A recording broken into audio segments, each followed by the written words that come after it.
Hey everybody, what is going on? I hope you guys are all doing well, and welcome to another tutorial video. In this video, I'll be explaining to you guys how you can join a team in Canva using this help article, so let's get right into it. Now, the only people that can send out invites to teams are owners and administrators, and there is no way for you to request a team, to join a team. There is simply no way to do that as of now, and the only way that you can do this is to actually get an invitation by the administrators or the owner.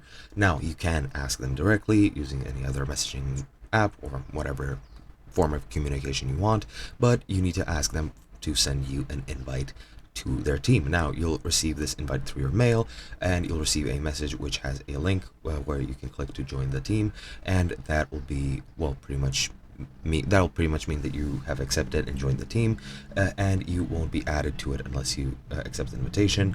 And if you don't have that account yet, you will need to create an account to actually accept that invitation.